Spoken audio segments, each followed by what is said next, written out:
Assalamualaikum warahmatullahi wabarakatuh.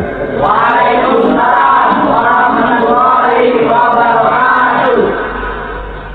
Alhamdulillah wassalatu wassalamu ala sayyidina Rasulillah sayyidina wa maulana Muhammad ibn Abdullah wa ala alihi wa sahbihi wa mawala. La haula wa la quwwata illa billah, amma ba'du. Bapak-bapak, ibu-ibu, saudara-saudara kaum muslimin rahimakumullah. Rangka memperingati Maulid Nabi besar Muhammad sallallahu alaihi wasallam. Yang penting dari peringatan Maulid ialah membicarakan bagaimana sebenarnya identitas umat Rasulullah sallallahu alaihi wasallam. Sebab apa? Adalah suatu hal yang wajar bahwa seorang pengikut menyesuaikan tingkah laku, gaya hidup dengan orang yang diikutinya. Jangankan di dunia ini, di akhirat nanti identitas ini akan dimintakan pertanggungjawaban jawab dan akan ditanyakan kepada kita. Sekurang-kurangnya menjadi pengikut rombongan orang besar merupakan suatu nikmat. Paling tidak kita bisa numpang mujur. Kalau saya berangkat ke Bali ikut rombongan Pak Menteri misalnya, saya bisa bebas timbangan, tas saya tidak usah diperiksa-periksa barangkali. Kenapa? Ini rombongannya Pak Menteri, numpang mujur. Itu sekurang-kurangnya. Tetapi tentu untuk menjadi anggota rombongan Pak Menteri ini kan harus ada tanda, ciri-ciri atau yang disebut identitas. Kalau kita mengaku dan memproklamirkan diri sebagai umat Nabi Muhammad, sebagai pengikut beliau, apa sih identitasnya, ciri-cirinya? Inilah yang akan kita bicarakan pada kesempatan ini, bersumber dari surah Al-Fatah ayat 29. Allah Subhanahu wa ta'ala menjelaskan Muhammadur Rasulullah, bahwa Nabi Muhammad itu adalah utusan Allah, pesuruh Allah. Walladzina ma'ahu, dan orang-orang yang bersamanya, orang yang mengikuti ajarannya, para sahabatnya, kita ini para pengikutnya, mempunyai ciri atau identitas. Dalam ayat ini ada 5 ciri yang dijelaskan. Pertama, asyidda'u 'alal kuffar. Pengikut Nabi Muhammad bersikap tegas kepada orang-orang kafir. Apa artinya tegas di sini? Saudara-saudara, tegas di sini artinya bukan main marah-marahan, tidak ngajak berkelahi, bukan juga menantang perang. Tegas di sini artinya mempunyai prinsip, mempunyai garis yang nyata di dalam keyakinan beragama. Garisnya apa? Tidak lain, lakum dinukum waliyadin. Bagi Tuhan agama Tuhan, bagi kami agama kami. Silahkan Tuhan melaksanakan agama Tuhan, kami akan melaksanakan agama kami. Kami menghormati Tuhan, Tuhan pun menghormati kami. Tetapi soal agama tidak usah dicampur adukkan. Identitas semacam ini perlu kita tegakkan kembali. Sebab apa?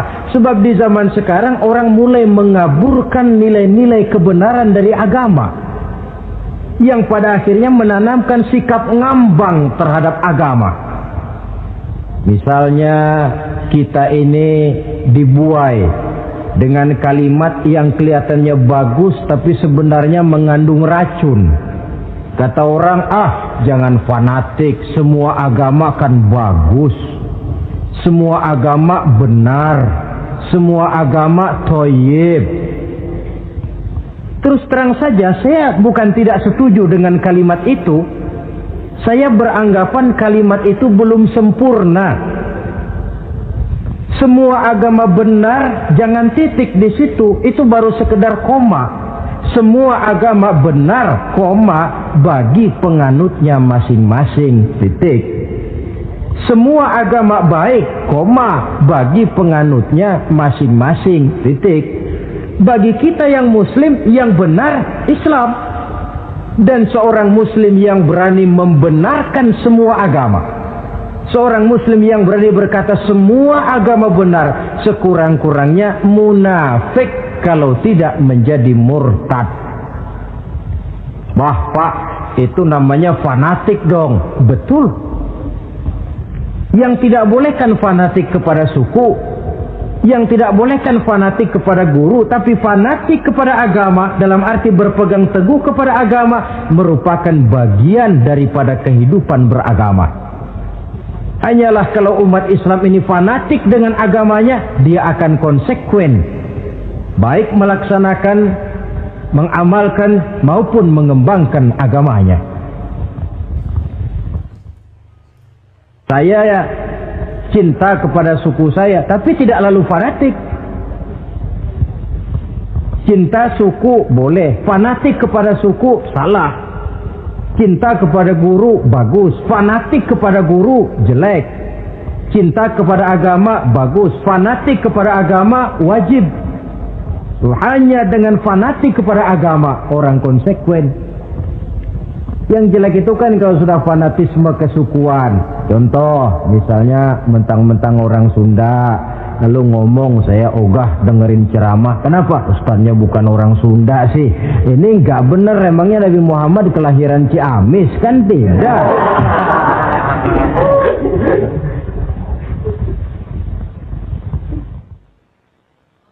Toleransi ada tempatnya, tetapi tidak menyangkut masalah-masalah ritual, tidak menyangkut masalah-masalah ibadah. Soal bikin jalan umum, mari bersama saudara-saudara kita yang lain agama membangun puskesmas, mari bersama-sama menjaga keamanan, mari sama-sama. Tapi kalau sudah menyangkut masalah ibadah, kembali kita kepada prinsip lakum dinukum waliyadin. Bagi Tuhan silahkan melaksanakan agama Tuhan, kami pun akan melaksanakan agama kami. Silahkan menyebarkan agama, tetapi jangan kepada orang yang sudah beragama. Ini batas toleransi. Jangan menyebarkan agama kepada orang yang sudah beragama.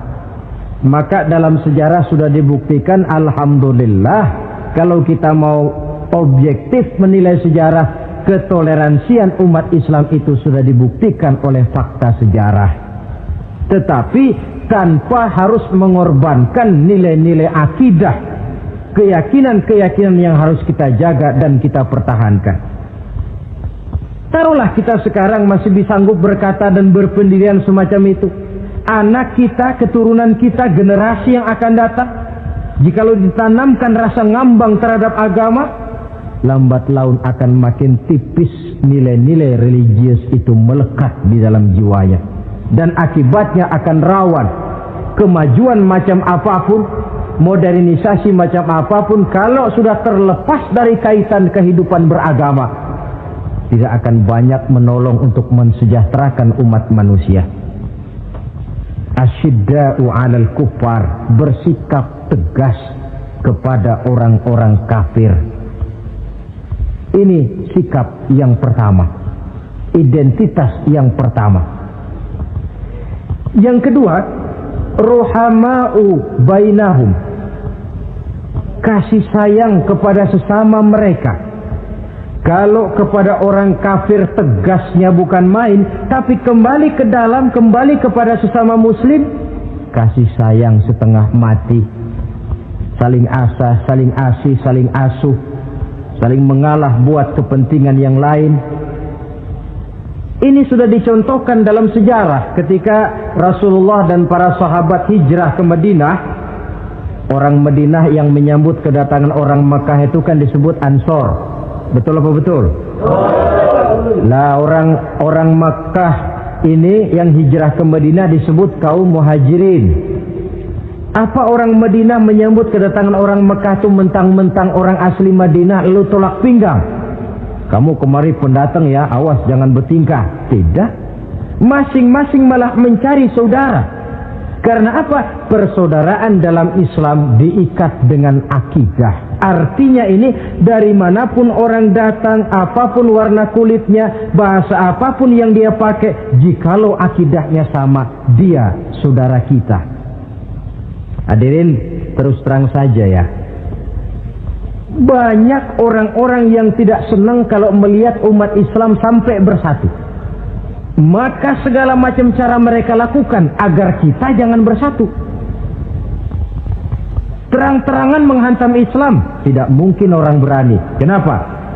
Saya pikir sebodoh-bodohnya umat Islam dia masih fanatik sama agamanya.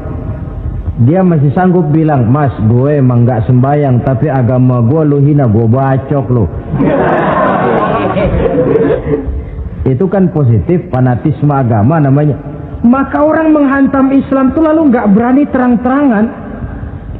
Caranya belajar dari Van der Plas, belajar dari Snokor-Gronya. Mau menghantam Islam, masuk ke tengah-tengah umat Islam. Pakai peci, kalau perlu pakai sorban, pakai sorban. Tidak bisa assalamualaikum, latihan assalamualaikum. Hantam Islam dari dalam.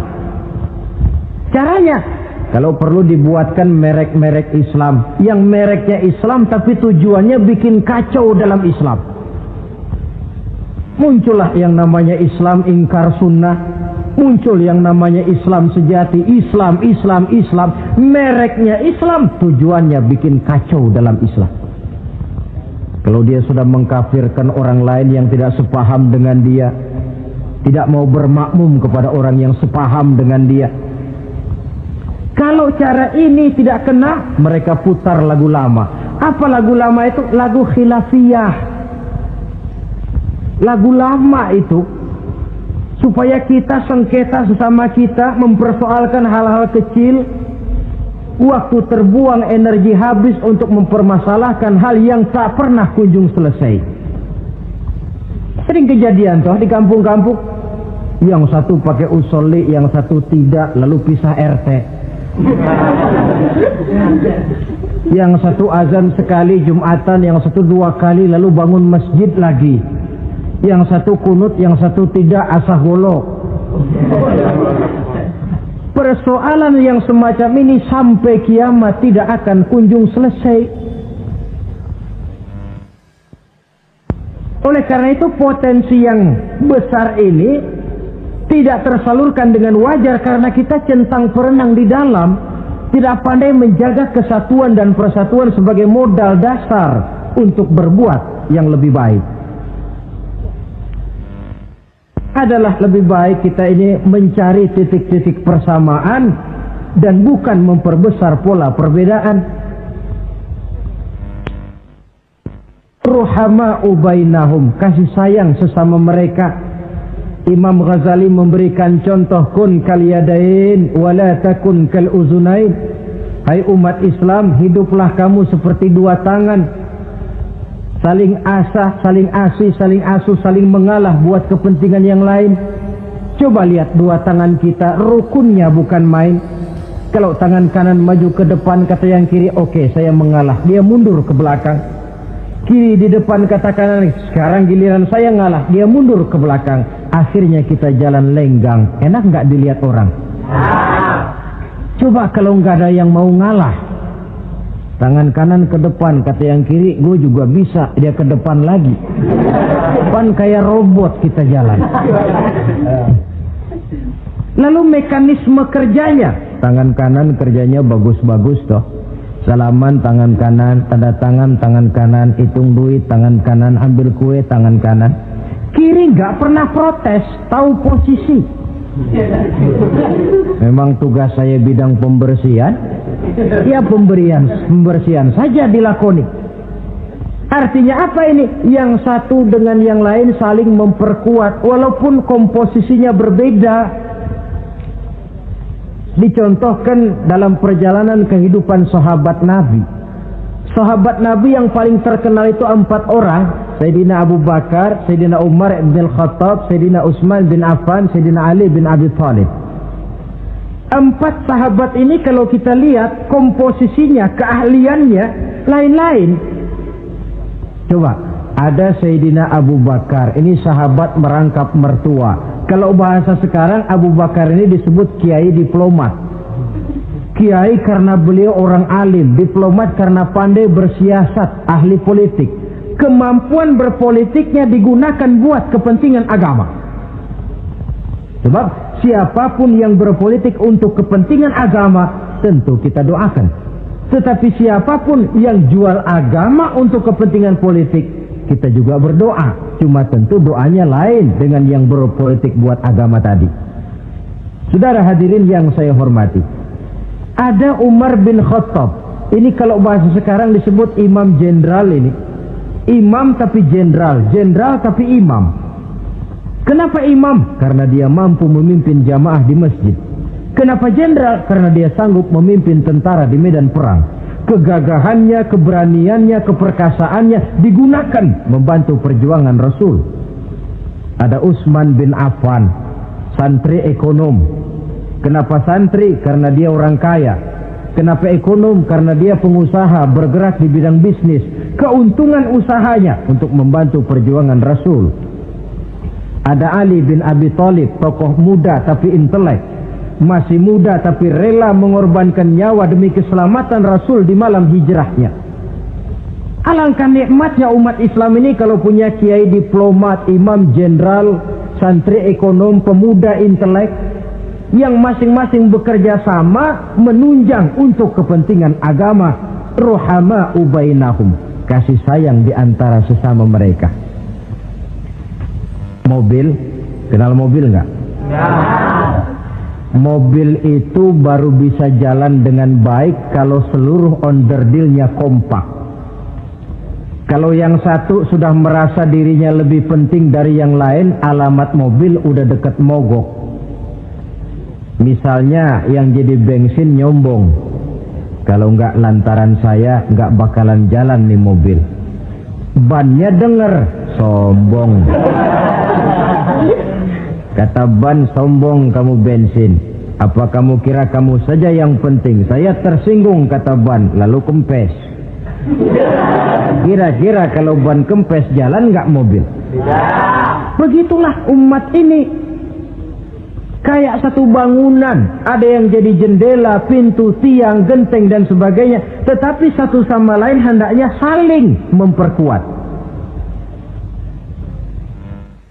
Kalau tidak, kita ini pernah diramalkan oleh Nabi, yushiku an tada'a alaikumul umam kama tada'al akalatu ala qas'atiha. Satu saat akan datang di tengah-tengah kamu di mana keadaanmu waktu itu seperti makanan di meja makan. Coba bayangkan, menurut Rasul satu saat kondisi umat Islam akan seperti makanan di atas meja. Yang barat mau makan, yang timur mau santap, yang selatan mau ganyang, yang utara mau injak-injak. Satu saat kondisi umat Islam akan seperti itu. Heran sahabat, ya Rasulullah, kok kita bisa dikepung begitu rupa? Iya. Apa pada waktu itu jumlah kami sedikit ya Rasulullah? Tidak, kata Rasul. Bal antum yawma idzin katsir. Jumlahmu pada waktu itu banyak, besar, kamu mayoritas. Cuma sayang, kata Nabi, walakinnakum ghusaa'un ka ghusaa'is sail. Tetapi keadaanmu waktu itu seperti busa di lautan. Banyak tapi centang perenang. Banyak tapi tidak punya daya dan kekuatan. Dipermainkan gelombang lautan, dihempaskan ke tepian pantai tanpa punya makna dan arti. Mayoritas tapi nasibnya ironi. Lantaran apa ini? Kita tidak pandai menjaga kesatuan dan persatuan. Prinsip ruhama ubainahum, kasih sayang di antara sesama mereka, belum bisa kita wujudkan. Oleh karena itu, hadirin yang saya hormati, Identitas yang kedua ini mari kita tegakkan, menggalang kesatuan dan persatuan untuk kejayaan agama yang kita cintai. Soal posisi silahkan berbeda, soal profesi silahkan berbeda, tetapi hendaknya perbedaan ini tidak menyebabkan persimpangan tujuan. Satu sama lain saling memperkuat. Identitas yang kedua, bahwa kita sudah diikat dengan akidah, tidak oleh ras, warna kulit, suku, bahasa, oleh akidah. Satu kali orang sudah syahadat, dia adalah saudara kita. Sudah lewat masanya di mana kita umat Islam ini dikotak-kotakan, dan sudah datang waktunya di mana kita bersatu, saling menunjang, saling membantu, sehingga dengan demikian terwujudlah satu masyarakat yang diikat dengan nilai-nilai akidah. Ini yang kedua, kasih sayang kepada sesama muslim. Satu badan itu kalau yang satu sakit, yang lain kan akan ikut merasa sakit. Saudara jalan tengah malam, ibu jari tersandung batu, meletak. Begitu ibu jari tersandung batu, kontan, darah keluar, mulut bilang aduh, kepala ikut pusing, nggak pakai diundang. Solidaritas sosial yang terjadi secara reflektif. Tidak ada ibu jari tersandung, mulutnya malah ngomel, rasain lo. Masa nyumpain badan sendiri, kan tidak mungkin. Tapi ini yang terjadi, kita lihat. Akibat apa? Tidak terwujudnya solidaritas sosial yang bersifat refleksif tadi. Nah, inilah saudara-saudara identitas yang kedua. Yang ketiga sekarang, pengikut Nabi Muhammad sallallahu alaihi wasallam itu cirinya yang ketiga, tarahum ruk'an sujjada. Engkau lihat mereka ruku dan sujud, mendirikan solat. Ini identitas, ciri. Di akhirat nanti akan diperiksa dengan seadil-adilnya. Siapa? Saya, Pak. Saya siapa? Pengikut Nabi Muhammad. Betul? Betul. Baik. Pengikut Nabi Muhammad itu tandanya ruka'an sujada, ruku dan sujud. Sampean ngaku umat Nabi Muhammad, sujud, pernah sembahyang? Sembahyang juga, Pak. Berapa kali? Gak banyak-banyak, Pak, setahun 2 kali. Kapan itu? Idul Fitri sama Idul Adha. Kata petugas, syarat kurang, minggir. Sebab sering dikatakan sholat itu kan ada yang harian, ada yang mingguan, ada yang tahunan. Ada yang sholatnya harian. Yang harian ini juga 2 macam. Ada yang belang-belang, ada yang mulus. Kalau yang belang-belang itu kalau zuhur sholat, asar out. Asar kepegang, maghribnya melayang. Maghrib ketangkep, isaknya terbang. Itu lumayan ketimbang yang seminggu sekali cuma Jumat saja. Yang Jumat pun agak lumayan lah daripada yang setahun 2 kali cuma Idul Fitri dan Idul Adha.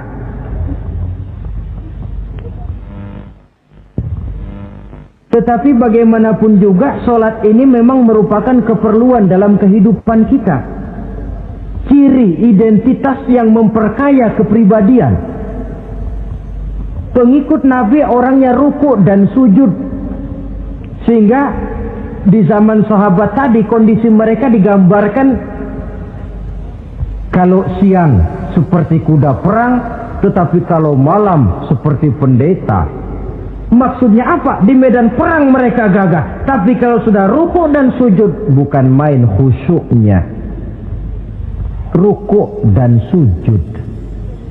Dengan kata lain, ciri pengikut Nabi Muhammad orangnya mendirikan sholat,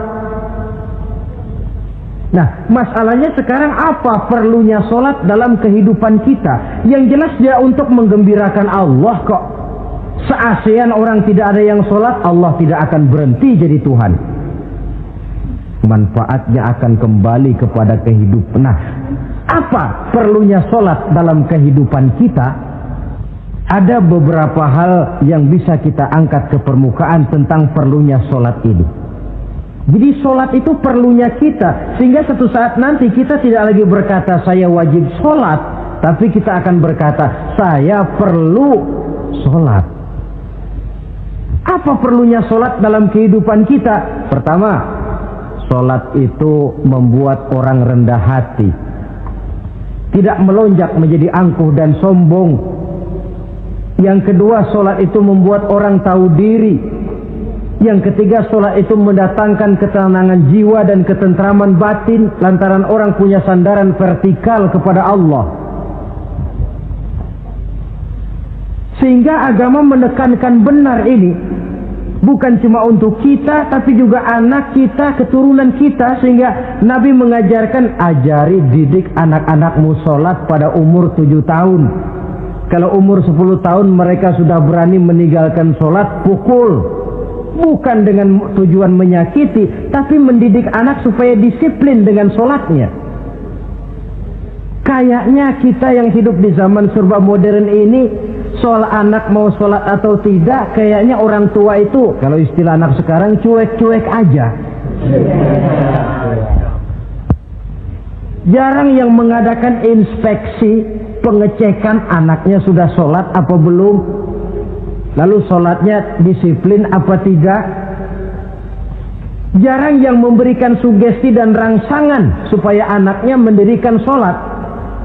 Saya jarang mendengar orang tua muslim yang berkata, nak, kalau kau hafal Fatihah dengan artinya bapak beliin sepatu baru.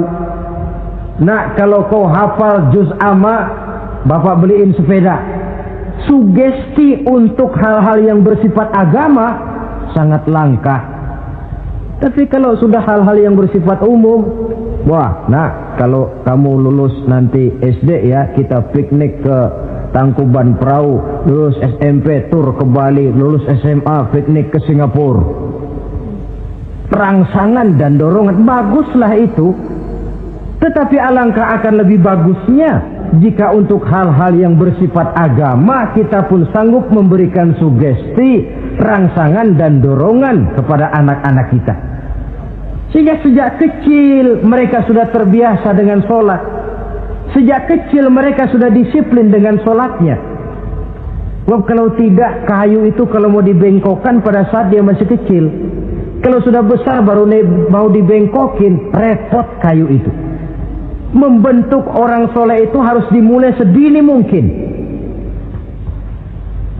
Karena itu salah satu fungsi solat Allah jelaskan, inna sholata tanha 'anil fahsya wal munkar. Bahwa solat yang dikerjakan dengan betul mampu mencegah manusia dari perbuatan yang keji dan munkar. Jadi dengan kata lain orang yang disiplin dengan solat terpeliharalah dirinya dari perbuatan yang keji dan munkar.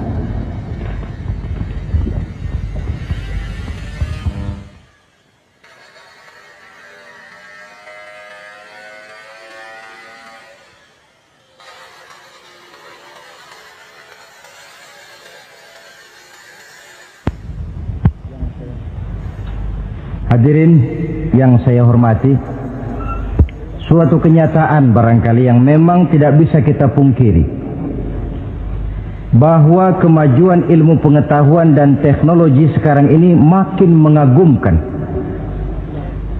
Dunia seolah-olah telah dirombak oleh manusia dari sebuah daerah kosong menjadi gedung-gedung pencakar langit yang tinggi. Orang sudah bertandang ke bulan, dan dalam beberapa tahun mendatang boleh jadi akan bertandang pula ke planet-planet lainnya. Kekurangan air minum bisa diatasi dengan penyulingan air laut. Kekurangan areal pertanian bisa diatasi dengan merombak gurun pasir yang gersang dan tandus menjadi sawah ladang yang menghasilkan kebutuhan hidup manusia. Tapi seiring dengan itu menjadi pertanyaan, makin sejahterakah umat manusia? Tercapaikah kebahagiaan? Pada sisi lain kita melihat kemajuan itu melahirkan hal-hal yang tidak kita harapkan. Apa yang kita sebut dengan penyakit dunia modern, yang rupanya makin banyak dokter, makin banyak juga penyakit, makin banyak rumah sakit, makin aneh nama penyakit. Pola yang paling berbahaya ialah jikalau kemajuan itu menyebabkan manusia sampai mendewa-dewakan ilmu dan teknologi. Dan ini yang sering saya istilahkan dengan berhala abad 20. Kalau dulu orang menyembah berhala yang namanya Latta, Uzza, Manat, Hubal, orang zaman sekarang secara tidak langsung banyak yang menjadi penyembah komputer, penyembah sains dan teknologi, mendewa-dewakan otak, lalu lupa bahwa sepanjang yang bisa dilakukan oleh manusia adalah berusaha dan berusaha, sementara ketentuan mutlak datang dari Allah Subhanahu wa ta'ala. Disinilah perlunya ruku dan sujud, agar manusia tahu benar hakikat dari mana dia datang, di mana dia sekarang, mau apa dia di sini, dan kemana dia akan pulang. Oleh karena itu, pada kesempatan ini saya mengajak, marilah identitas ini kita tegakkan dalam diri kita, menjadi pengikut yang ruku dan sujud di hadapan Allah. Sebab di sana terdapat sumber kekuatan, baik dia kekuatan batin, kekuatan jiwa, kekuatan dalam semangat perjuangan, kekuatan dalam menegakkan yang ma'ruf dan menghancurkan yang munkar. Sandaran kita kepada Allah. Saudara mungkin masih ingat ketika Rasulullah dan Abu Bakar hijrah, mereka berdua tidak langsung ke Madinah tapi berada di Gua Sur, 3 malam 2 hari lamanya. Orang kafir Quraisy yang mengejar sampai juga di mulut gua itu. Andai kata mereka menengok saja ke bawah, sudah kelihatan Nabi dan Abu Bakar, tapi mereka tidak menoleh. Nabi dengan mantap berkata kepada Abu Bakar, la takhaf wa la tahzan ya Abu Bakar, innallaha ma'ana. Abu Bakar, kau tidak usah takut, tidak usah sedih, Allah bersama kita. Ucapan ini mantap kalau diucapkan oleh orang yang ruk'an sujada, benar-benar sujud kepada Allah, mempunyai backing yang tidak kepalang tanggung, yang serba maha. Yaitu kalau memang saudara perlu cari backing, jangan kolonel tanggung, jangan brigjen tanggung, carilah backing yang serba maha, maha gagah, maha kaya, maha tahu, maha segala-galanya. Berbackinglah kepada Allah saja dengan jalan ruk'an sujada, ruku' dan sujud dalam kehidupan ini. Ini identitas yang ketiga. Yang keempat sekarang, pengikut Nabi itu apa tandanya? Yabtaghuna fadlan minallah wa ridwana. Mereka selalu mencari karunia dan keridhaan Allah. Karunia dan keridhaan. Jadi tidak hanya mencari sekedar karunia, tetapi juga mencari ridho. Oleh karena itu seorang pengikut Rasul, di dalam dia berdagang misalnya, dibatasi oleh pertanyaan, cara saya ini Allah ridho apa tidak? Dia cari rezeki, dibatasi oleh pertanyaan, Allah ridho apa tidak? Dia menginginkan jabatan yang tinggi, tapi tetap dalam kerangka pertanyaan, kalau cara ini Allah ridho apa tidak? Sehingga tidak lantas menghalalkan cara apapun halal asal tujuan tercapai. Itu kan caranya PKI. Asal tujuan tercapai, cara apa saja halal. Seorang muslim pengikut baginda Nabi tidak diajarkan semacam itu. Kenapa perlu mencari keridhaan Allah, karunia yang Allah ridho? Karena apapun yang kita pakai, apapun yang kita makan terutama, jikalau bersumber dari sesuatu yang Allah tidak ridho, katakan yang haram misalnya, akan mempengaruhi gaya dan gerak hidup kita. Contoh, kata Imam Ghazali, kalau engkau terlalu senang memakan makanan yang haram, dia akan mempengaruhi caramu berpikir sehingga kau akan cenderung berpikir yang haram. Mencari karunia yang Allah ridho, dan hidup itu kalau sudah mendapat ridho Allah, sudah satu kenikmatan yang tidak bisa dibeli dengan nilai materi yang bagaimanapun banyaknya. Karena itu biarlah kita orang mukmin ini di dunia hidup kaya asal Allah ridho saja, nggak apa-apa. Biar rumah kita gedung, punya mobil bagus, uang banyak, kalau Allah ridho enak. Daripada sudah melarat tinggal di pinggir kali, rumahnya gubuk, Allah marah lagi. Kapan mau seneng orang macam begitu?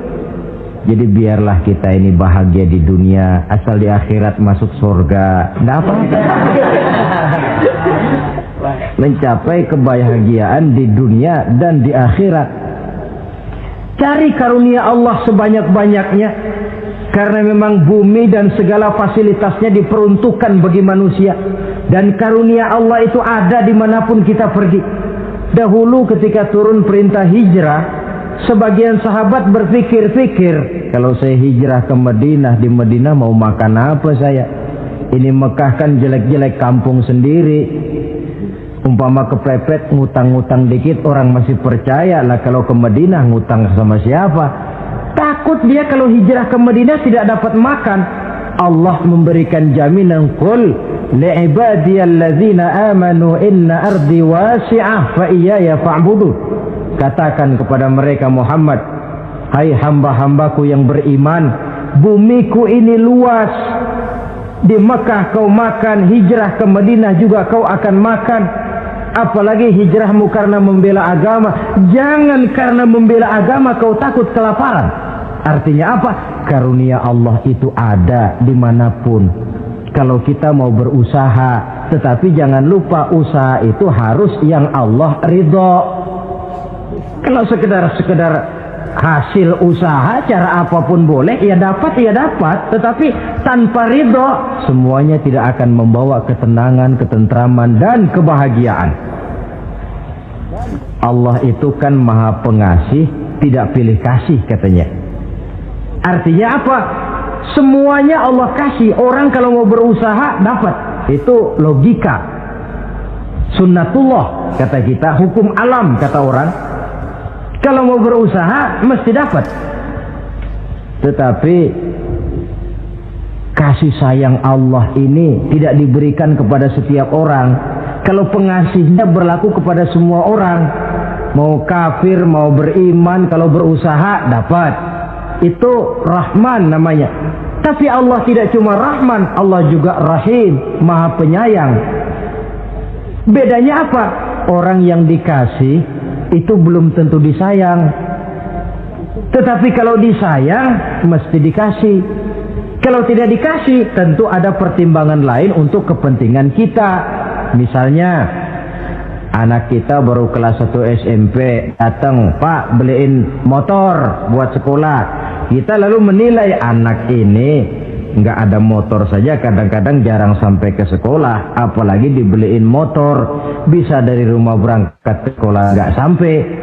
Tidak dibelikan bukan karena tidak sayang, justru karena sayangnya ada pertimbangan lain untuk kepentingan si anak. Tetapi kadang-kadang anak sendiri berpikirnya lain. Bapak katanya sayang, minta dibeliin motor saja tidak dibelikan. Dia menilai orang tuanya tidak sayang, padahal justru sayangnya lalu tidak dibelikan. Begitulah satu contoh kecil dari keridhaan Allah ini. Jika Allah sudah memberikan ridhonya kepada kita, segala yang kita mau diberikannya. Kalau tidak juga diberikan, tentu ada manfaatnya untuk kemaslahatan kita. Allah maha tahu. Misalnya orang mengeluh, saya akan sembahyang rajin, ngapa rezeki seret bener sih? Apa saya berhenti lagi sholat? Allah lebih tahu. maslahatnya. Barangkali potongan kayak kita ini kalau diberikan rezeki banyak sedikit lalu berhenti ke masjid. Rezeki lu segini aja dah, lu jadi rajin ke masjid. Ada manfaatnya buat kepentingan kita. Mencari karunia yang Allah ridho. Dalam alam yang terbentang luas ini karunia Allah terhampar luas. Tinggal kita mencari, dan untuk mencari itu diperlukan keahlian. Keahlian hanya timbul karena pendidikan. Makin ke depan persaingan hidup makin tajam tanpa membekali diri. Terutama generasi kita yang akan datang, anak-anak kita. Boleh jadi mereka akan tersudut ke pojok-pojok kehidupan untuk kemudian lebih banyak jadi penonton daripada sekedar pemain. Dan kerugian akan kembali kepada kita. Karena itu cari karunia Allah sebanyak-banyaknya, tapi dengan garis bawah yang Allah ridho. Sekali lagi, carilah karunia Allah sebanyak-banyaknya dalam kehidupan ini, tetapi dengan menggarisbawahi yang Allah ridho. Inilah identitas yang keempat. Yang kelima sekarang, identitas yang terakhir, simahum fi wujuhihim min atharis sujud. Di muka mereka ada tanda bekas sujud. Ini pengikut Rasulullah sallallahu alaihi wasallam. Bekas sujud, iya. Apa bekas sujud itu? Apa jidatnya hitam kebanyakan sujud? Mungkin. Karena rajin sujud lalu berbekas. Boleh jadi, tapi soal hitam di jidat sih gampang digosok-gosok. Yang terpenting asarus sujud di sini dalam bentuk sikap mental. Apa sikap mental yang saya maksud? Orang yang rajin sujud itu lalu membekas dalam kehidupannya pengaruh sujud. Apa pengaruh sujud? Karena rajin sujud timbul ikhlasnya. Sudah berbuat, yang penting itu Allah. Orang lain mau tahu atau tidak, orang lain mau puji atau tidak, yang penting Allah. Sebab kalau sudah dia usolli fardal maghribi Allahu Akbar, dia tinggalkan dunia dan seluruh isinya. Naik dia menghadap Allah. Selamat tinggal sebentar dunia, nanti saya balik lagi. Yang ada cuma dia dan Allah dalam dialog langsung. Timbul keikhlasan, terjemahannya dalam kehidupan. Berbuat tanpa pamrih, tidak suka menepuk jasa dan menghitung jasa. Sebab biasa orang itu kalau sedang perang tidak sempat ngaku jadi pahlawan, tapi kalau perang sudah selesai nggak kenal bedil ngaku pahlawan. Kalau perang sedang berkecamuk, jarang yang mengaku pahlawan. Kalau sudah perang selesai, masing-masing nepuk dada. Seorang yang ikhlas, seorang yang berbuat tanpa pamrih, dan ini pengaruh sujud dalam kehidupan. Lalu apalagi timbul jujurnya. Kenapa? Kalau dia sholat zuhur 4 rakaat, lalu umpama selesai 3 rakaat dia salam, orang lain tentu tidak tahu dia korupsi 1 rakaat. Tapi kenapa tidak dia lakukan? Ada Allah sih yang tahu. Timbul kejujuran, disiplin murni yang berakar dari hatinya sendiri. Lalu apa lagi? Kesabaran. Dilatih lewat sholat. Kalau belum selesai 4 rakaat, jangan berhenti sholat isya umpamanya. Dan banyak lagi pengaruh-pengaruh asarus sujud. Ini di dunia. Di akhirat nanti kata Nabi, inna ummati ya'tuna yaumal qiyamah ghurran muhajjalin min asaril wudu. Umatku di hari kiamat nanti akan datang menghadap Allah dengan muka berseri-seri dari sebab air wudu. Mukanya bersinar-sinar karena di dunia rajin wudu. Sehingga barangkali di akhirat nggak perlu ngaku-ngaku kita. Ya Rasulullah, saya umatmu, tidak perlu. Rasulullah lihat sendiri, wah ini mukanya bersinar-sinar. Ta'ali ummati, umatku sini, umatku sini. Kalau di dunia rajin kena air wudu. Ya rajin wudu artinya kan rajin sholat. Masa ada orang wudu aja nggak sholat, kan model. Kalau muka tidak pernah tersentuh wudu, kalau muka tidak pernah sujud, teriak-teriak kita mengaku, ya Rasulullah saya umatmu ya Rasulullah. Kata Rasulullah, nggak ada umat saya yang dekil kayak sampean.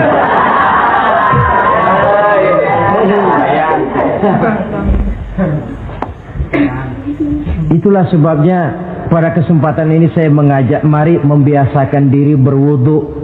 Tidak cuma untuk sholat. Saudara mau berangkat ke kantor, wudu dulu, bagus.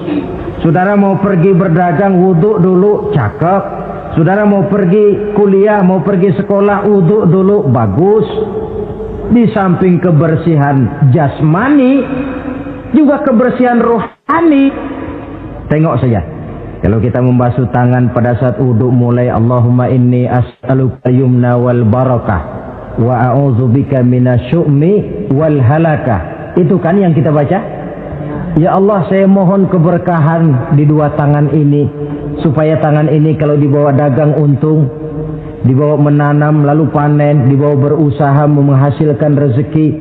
Dan saya berlindung kepadamu ya Allah, jangan sampai tangan ini membawa kesialan dan kecelakaan. Berlindung kepada Allah jangan sampai jadi punya tangan sial, dipakai dagang rugi, dipakai nanam pohonan mati, dipakai mukul orang mati. Tangan sial.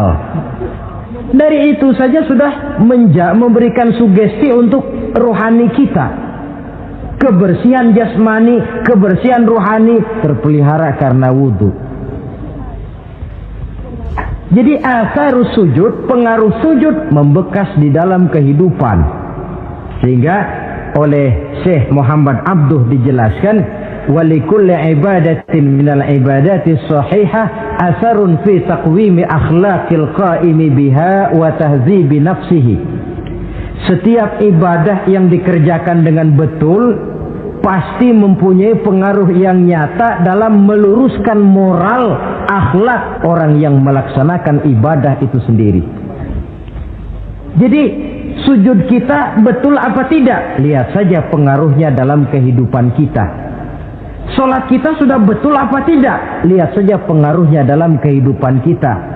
Kalau sujud ya sujud, tapi judi jalan juga, nah, sujudnya belum betul. Waktunya sholat ya sholat, waktunya mabuk, sholatnya belum betul. Waktunya ruku ya ruku, giliran nyolong, sholatnya belum betul. Sebab sholat yang dikerjakan dengan betul, sujud yang dikerjakan yang punya pengaruh nyata dalam kehidupan, kelihatan bekasnya dari tingkah laku dan gerak kita di dalam menelusuri kegiatan hidup ini.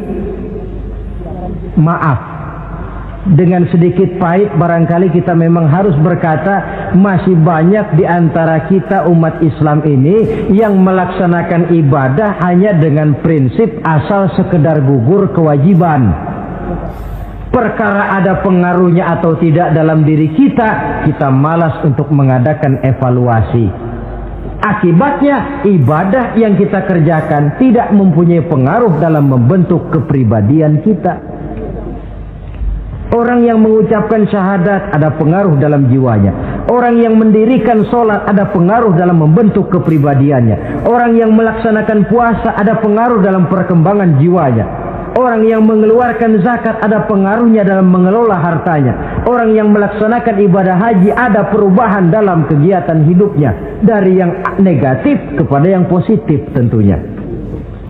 Simahum fi wujuhihim min athari sujud. Di muka mereka, di muka pengikut Rasulullah ini ada tanda pengaruh bekas sujud. Karena rajinnya dia melaksanakan sujud di dalam kehidupan ini. Nampak pengaruh yang nyata di dalam kehidupannya, dalam gerak dan tingkah lakunya. Saudara hadirin, ma'asyiral muslimin rahimakumullah.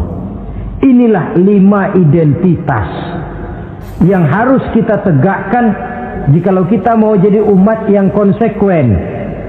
Tidak sekedar bangga-banggaan menyandang titel umat Nabi, apalagi konon mengharapkan syafaatnya di akhirat nanti, padahal sebagai pengikut kita tidak menyesuaikan diri dengan yang kita ikuti.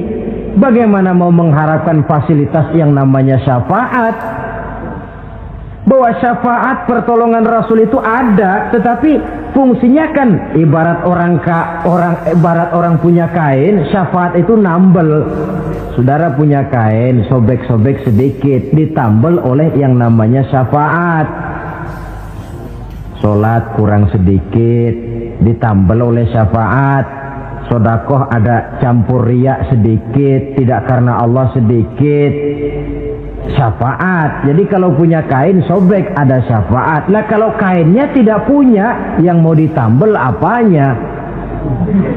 Sholat tidak, puasa tidak, di akhirat aman dah dapat syafaat.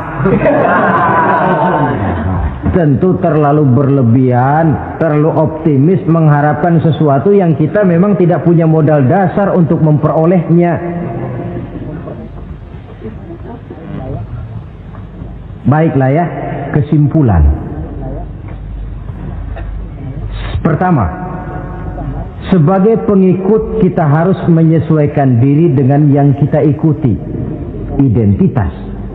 Suatu umat hanya akan berwibawa, hanya akan dihitung dan dipandang orang kalau dia tegak dengan identitasnya. Kalau macan sudah kehilangan sifat galaknya, orang tidak takut lagi kepada macan. Dan kalau kambing sudah kehilangan sifat jinaknya, banyak orang takut miara kambing. Kalau umat Islam sudah kehilangan identitasnya, dia akan menjadi umat yang kehilangan wibawa dan tidak pernah ditakuti oleh musuh-musuhnya. Seenaknya saja orang mengacak-acak kehidupan kita sebagai umat kalau tidak punya identitas. Yang kedua, kesimpulan yang kedua, identitas itu bisa kita ringkaskan. Pertama, tegak dengan keyakinan inna dina indallahil Islam. Menumbuhkan fanatisme agama dalam arti berpegang teguh kepada agama. Menempatkan toleransi pada tempatnya yang wajar. Tidak mencampur adukan semua agama. Tegas di dalam mempertahankan akidah. Kemudian yang ketiga, perlu menegakkan solidaritas sosial yang bersifat reflektif untuk menegakkan wibawa kita sebagai umat, supaya potensi dari umat yang mayoritas ini dimanfaatkan oleh umat itu sendiri. Kalau tidak, kita cuma akan menang jumlah saja, menang bilangan, kuantitas yang tanpa kualitas. Dan kalau ini yang terjadi, nasib kita akan seperti buih di lautan. Banyak, tapi kata orang kampung cuma menang groyokan. Tidak punya daya dan kekuatan, dicampakkan orang ke kiri dan ke kanan, hanyut oleh arus. Bukan menciptakan arus, tapi malah hanyut oleh arus. Bukan menciptakan model, tapi malah mengikuti model. Bukan menciptakan irama tersendiri, malah diatur oleh irama orang lain. Ini yang menyebabkan ironi. Tegaklah dengan kesatuan dan persatuan, dengan lebih memperbanyak mencari titik-titik persamaan dan bukan memperbesar titik-titik perbedaan. Yang keempat, rukuk dan sujud sebagai sandaran vertikal kepada Allah.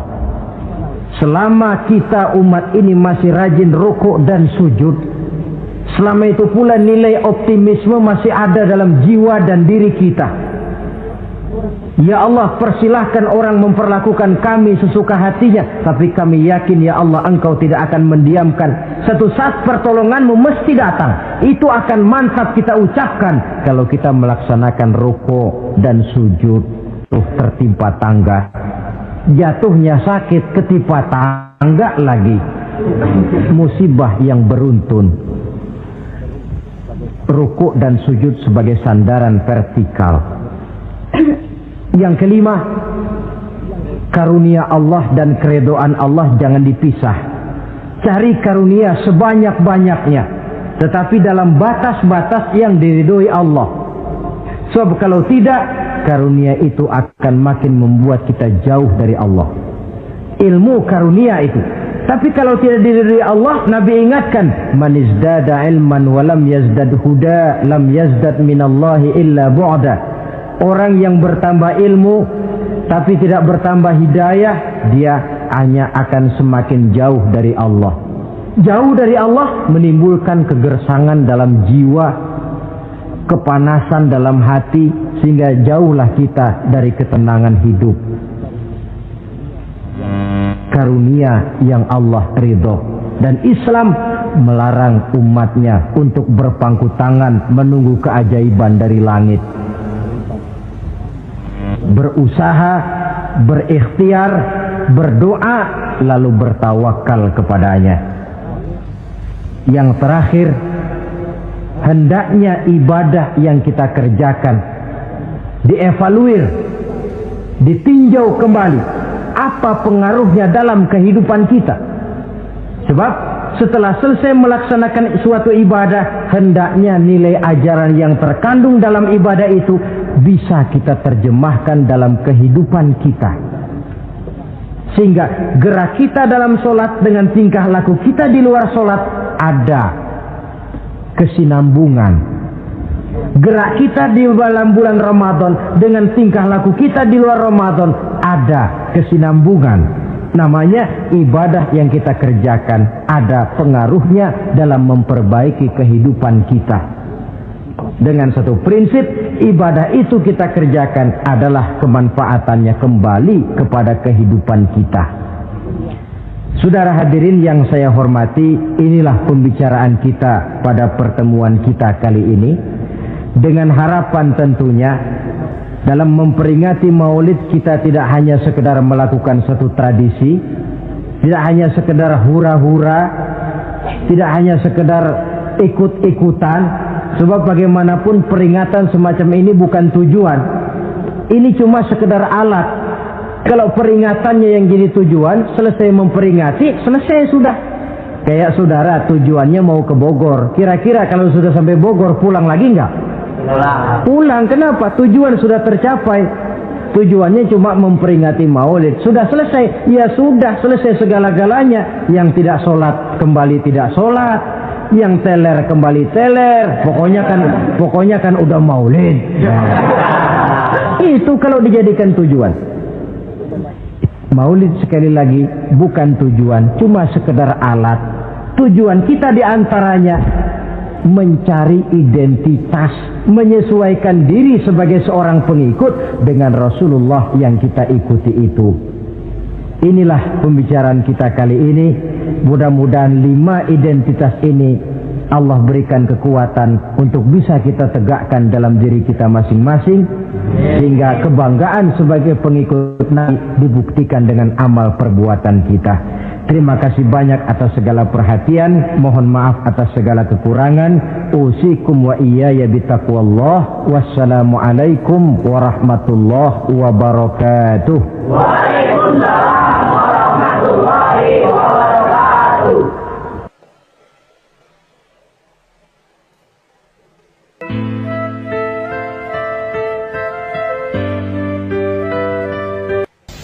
Bapak-bapak, ibu-ibu, saudara-saudara kaum muslimin rahimakumullah.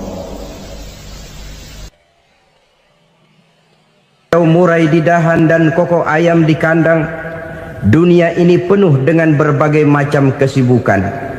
Sejak dari petani yang turun ke ladang, pedagang yang berangkat ke pasar, pelajar yang menuju sekolah, sampai kepada pegawai yang berangkat ke kantor, seluruhnya tidak lain untuk mencari sesuatu yang bernama bahagia.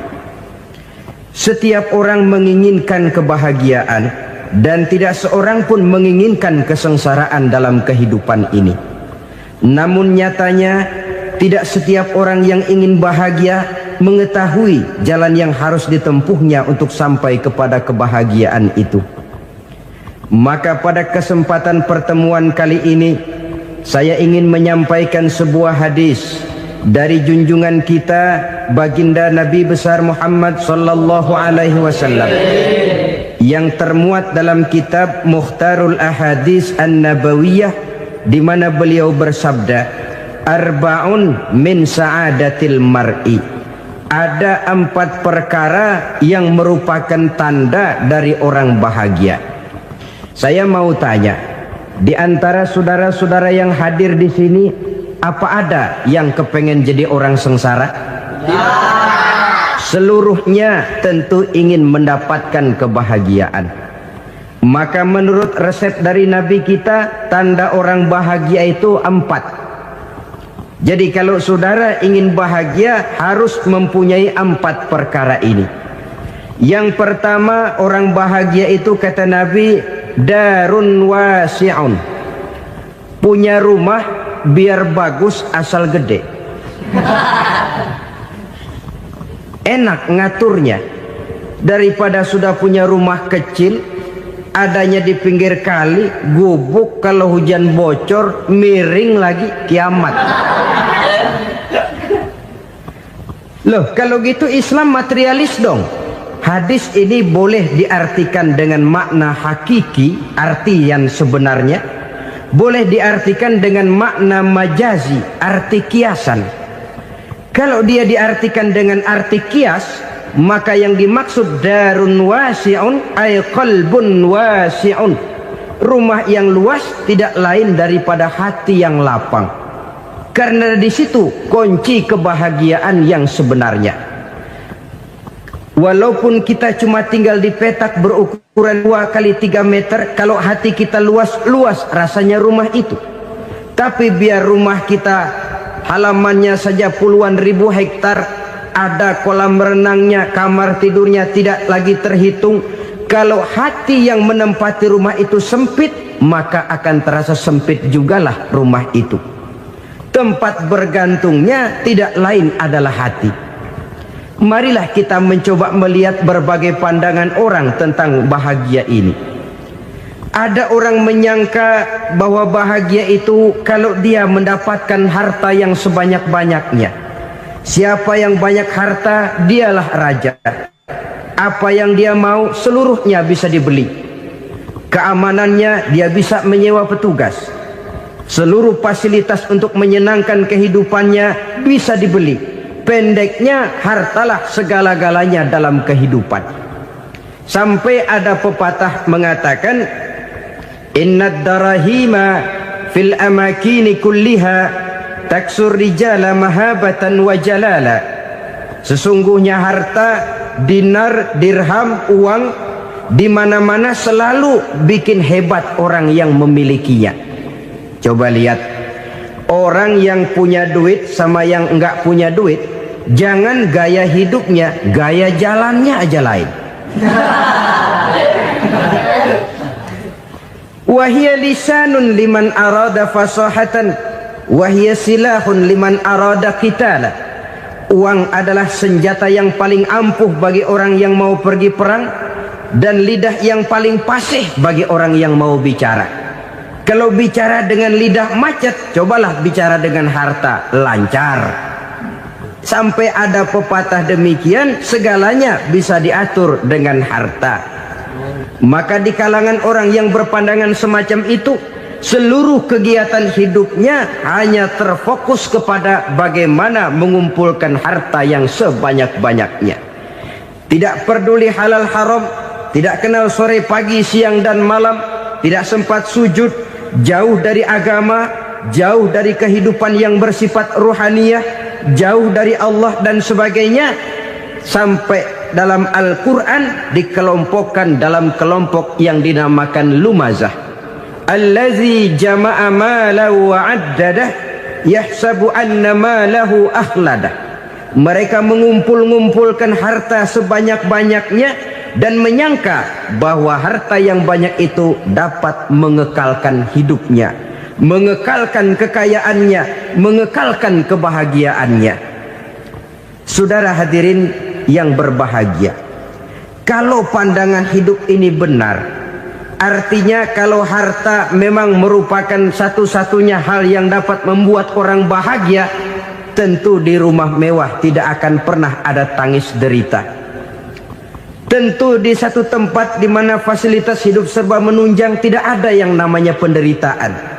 Tapi suka dan duka, sedih dan gembira, senyum dan tawa adalah milik setiap orang, baik dia punya harta maupun dia tidak punya harta.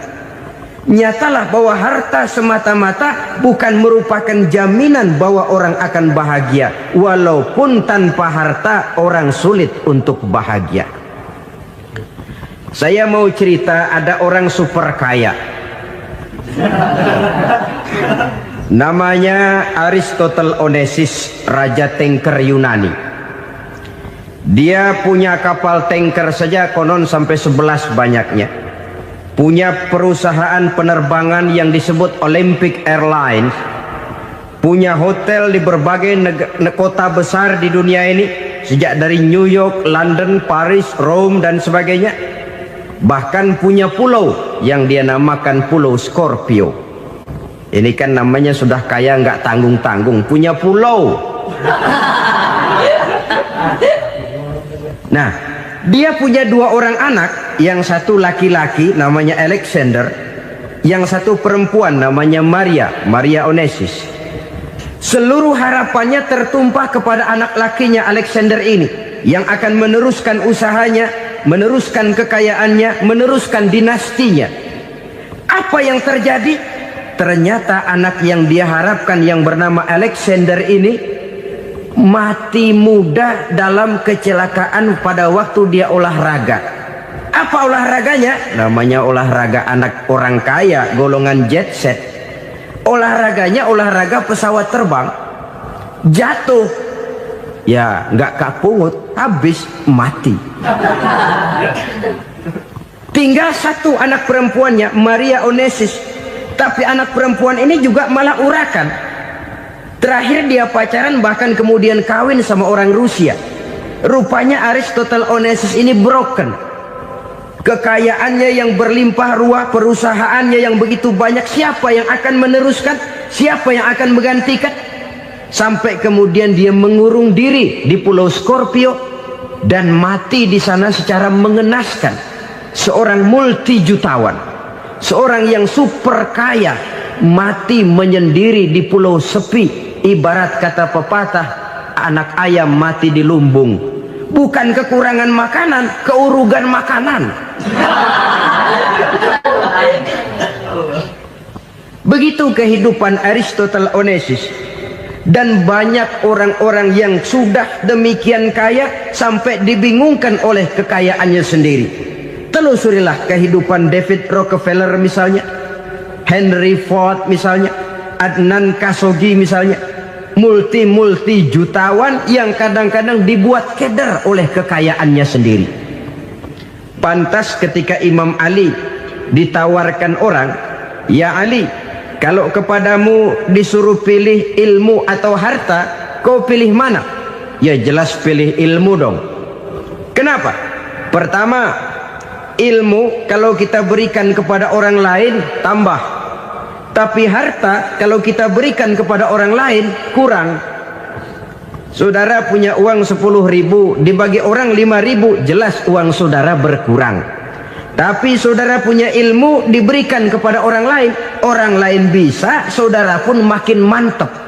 Tidak lantas jadi bodoh karena ngajarin orang. Saudara bisa Fatihah lalu mengajarkan orang Fatihah. Orang bisa, saudara pun makin hafal.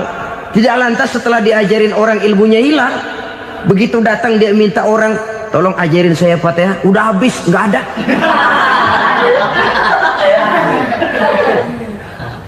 Yang kedua kata Imam Ali, ilmu menjaga kita. Kalau harta kita yang harus jaga. Makin banyak ilmu makin terpelihara diri seharusnya. Tetapi makin banyak harta makin bingung kita jaganya. Sampai kadang-kadang kalau perlu seluruh keliling rumah dipasangi alarm. Belum cukup disewakan anjing besar-besar, pasang di depan pintu, awas anjing galak.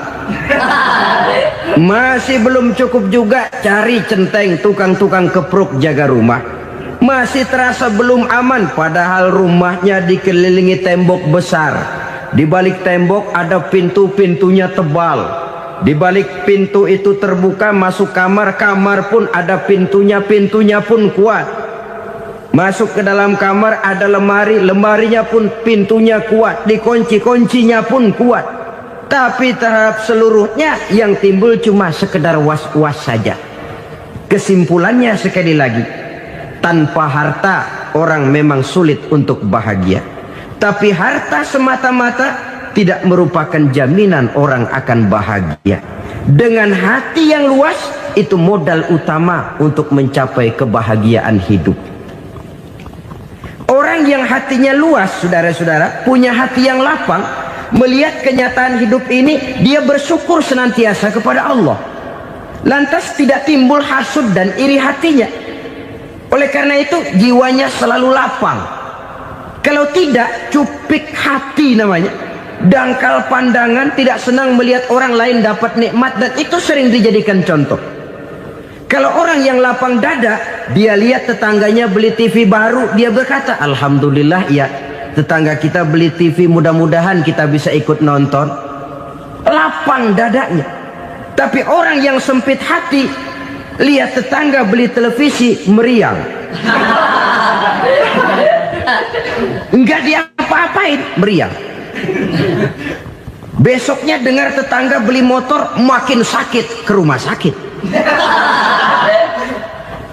Lalu di rumah sakit dengar tetangganya beli mobil, mati. Disiksa oleh perasaannya sendiri. Orang kalau hati sudah sempit dalam hidup, kemanapun dia pergi, sempit rasanya medan kehidupannya. Kemudian kita melihat juga ada orang yang menilai bahwa bahagia itu katanya kalau punya kedudukan yang tinggi, pangkat yang agung, wibawa yang besar. Mungkin betul, tapi mungkin juga tidak. Bergantung kepada hati orang yang punya pangkat itu. Sama dengan harta tadi. Harta akan membawa bahagia kalau dia jatuh ke tangan orang yang berhati lapang. Tapi harta akan jadi bencana kalau jatuh ke tangan hati orang yang sempit. Pangkat akan membawa bahaya kalau jatuh di tangan hati orang yang sempit. Lebih dari itu, kenyataan mengajarkan kepada kita bahwa ternyata pangkat dan jabatan tidak selamanya memberikan kebahagiaan dalam kehidupan. Bahkan resikonya kelewat besar. Beberapa bukti kita bisa ambil dari para pemimpin dunia yang menjadi korban lantaran pangkat dan jabatan yang disandangnya. Saudara ingat Presiden Abraham Lincoln dan John Kennedy dari Amerika? Dibunuh orang. Park Chung-hee dari Korea Selatan, Ziaur Rahman dari Bangladesh, Anwar Sadat dari Mesir, terakhir Indira Gandhi dari India, menjadi korban dari pangkat dan jabatan yang disandangnya dari orang-orang yang tidak senang dia memegang jabatan itu. Dia akan mudah mengundang bencana. Sehingga pantas kalau seorang presiden terkemuka Amerika, Harry Truman namanya, dia mengatakan jabatan presiden itu, kata dia, seperti orang nunggang macan, naik macan. Harus kita taiki, kalau enggak dia bakal nerekam kita, ngeri katanya. Adapun orang yang hatinya lapang, kalau dia menerima pangkat dan jabatan, dianggapnya itu satu kesempatan untuk berbuat baik. Tapi orang yang berhati sempit, menerima pangkat dan jabatan, bukan kadang-kadang menerima, malah berusaha setengah mati mencapai dengan segala cara.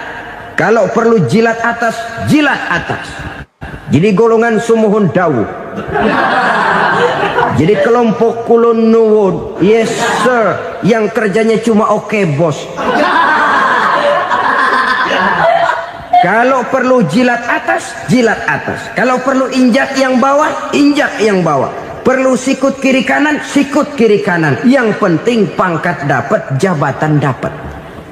Orang yang semacam ini, kalau sudah mempunyai pangkat dan jabatan, biasanya dia tidak menganggap itu sebagai amanah, tidak menganggap sebagai kesempatan berbuat baik, tapi malah kesempatan untuk memperturutkan hawa nafsunya yang dilatar belakangi oleh kesempitan hatinya tadi. Apalagi kalau orang memperoleh pangkat karena banyak mengeluarkan uang. Seakan-akan pangkat dan jabatan itu sekarang macam proyek, pakai tender. Siapa yang berani bayar segini naik, nggak berani minggir. Padahal logikanya, kalau orang mencapai satu jabatan karena banyak mengeluarkan uang, hampir bisa dipastikan bahwa setelah jabatan itu dia pegang, langkah pertama yang akan dilakukannya ialah berusaha bagaimana uang yang dia keluarkan supaya kembali. Ya paling kurang pulang modal dulu dong. Soal mikirin rakyat soal nanti, tapi ini modal harus pulang. Itu celakanya kalau orang memperoleh pangkat dan jabatan cuma karena banyak mengeluarkan uang. Jarang orang yang mempunyai keyakinan dan pandangan bahwa pangkat dan jabatan merupakan amanah. Jadi sekali lagi, pangkat dan jabatan mungkin saja membawa kebahagiaan kalau jatuh ke tangan orang yang berhati lapang. Tapi bisa jadi bencana kalau dia jatuh ke tangan orang yang mempunyai hati yang sempit. Dan lagi-lagi stresnya hati yang lapang. Lalu sebagian orang, saudara, ada yang berpandangan katanya bahagia itu kalau jadi orang terkenal, mempunyai popularitas, menjadi idola di kalangan remaja, di kalangan orang tua, di segala lapisan masyarakat. Padahal makin populer orang makin terikat dia. Ya kalau macam kita ini kan nggak punya nama, nggak populer, tengah malam buta mau nongkrong di warung Tegal aman.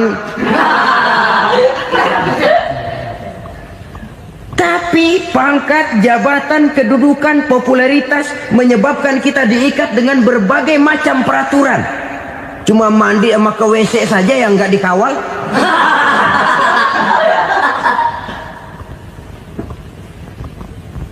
Benarkah popularitas, ketenaran membawa kebahagiaan? Mungkin. Ya, tapi mungkin juga tidak. Kenapa? Banyak orang-orang populer yang mengakhiri hidupnya secara tragis. Kita ambil beberapa nama. Di Amerika tahun 60-an ada bintang seksi paling terkenal yang dijuluki sex bomb. Bom seksi. Sampai sekarang jadi legenda, namanya Marilyn Monroe. Singkatan doublenya itu inisialnya MM, Marilyn Monroe. Terkenal top sampai dia mati tahun 62, namanya sekarang masih saja dibicarakan orang. Kenapa dia bunuh diri? Tidak punya hartakah dia? Banyak. Kurang populerkah dia? Seluruh dunia mengenalnya. Sejak rakyat kecil sampai pejabat tinggi dia punya hubungan. Kenapa? Jenuh. Dia terlahir dalam keadaan yatim. Setelah itu tidak lama dia berangkat remaja, ibunya meninggal, pindah dari wanita asuh ke wanita asuh sampai 12 orang ibu angkatnya. Dan kekecewaan yang paling parah, setiap laki-laki yang dekat dengannya hanya seperti kapal berlabuh, datang dan pergi silih berganti. Padahal dia merindukan seseorang yang bisa melindungi hidupnya. Dia rindukan itu dan dia tidak pernah menemukan.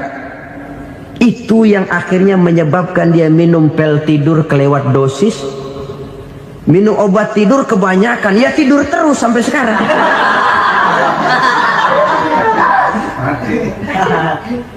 Dia mengakui, saya telah memiliki ketenaran, tapi saya tidak pernah hidup dalam ketenaran itu. Saya pandai main sandiwara, tapi saya ingin hidup dalam alam yang real sebagaimana umumnya orang. Itu yang dia rindukan. Menyusul jejak yang namanya Marilyn Monroe ini, Billie Holiday, saudara kenal tentu, di rumah sakit dirawat. Dia juga minum obat overdosis, mati lagi. Jimi Hendrix, minum obat tidur overdosis kelewat batas, mati lagi. Lalu yang menghanyutkan diri di danau, Janis Joplin dan Brian Jones, ini orang-orang populer, orang-orang terkemuka yang mengakhiri hidup secara tragis, bukan karena tidak terkenal, mungkin karena sudah saking terkenalnya. Contoh paling belakangan, Bruce Lee. Wah, ini tukang-tukang keprok tentu kenal siapa dia. Sampai sekarang pun tabir kematiannya masih merupakan misteri. Dan yang masih hidup juga menunjukkan gejala yang aneh. Michael Jackson, rumahnya di Beverly Hills itu dijaga sedemikian rupa, dan dia selalu curiga kepada setiap makanan harus steril, bersih dari segala macam kimia. Kemana dia pergi, itu tukang-tukang keprok sudah selalu menjaga dan mengawal, dan dia seakan takut menunjukkan mukanya yang asli. Hingga kalau tampil ke tengah di luar show, dia kadang memakai pakaian yang tidak menunjukkan dia yang sebenarnya, takut dikenali orang. Ternyata popularitas sering jadi momok yang meracuni kehidupan manusia. Oleh karena itu, benarlah junjungan kita pada saat beliau mengajarkan orang akan bahagia kalau dia mempunyai hati yang lapang. Nah, sekarang masalahnya untuk mendapatkan hati yang lapang, caranya bagaimana? Kita kembali kepada konsep Quran. Allah mengajarkan, ala inna bi dzikrillahi tatmainnul qulub. Ketahuilah bahwa dengan banyak mengingat Allah, hati akan tenang, jiwa akan lapang. Dengan kata lain, dekat dengan agama, merasakan kehadiran Allah dekat dalam hidup, itu muara pertama untuk mencapai hati yang lapang. Ala inna bi dzikrillahi tatmainnul qulub. Jangan macam orang sekarang ingin mendapatkan ketenangan lalu tapak di puncak gunung, di gua-gua, di tempat sepi. Iyalah kalau nggak ada ular.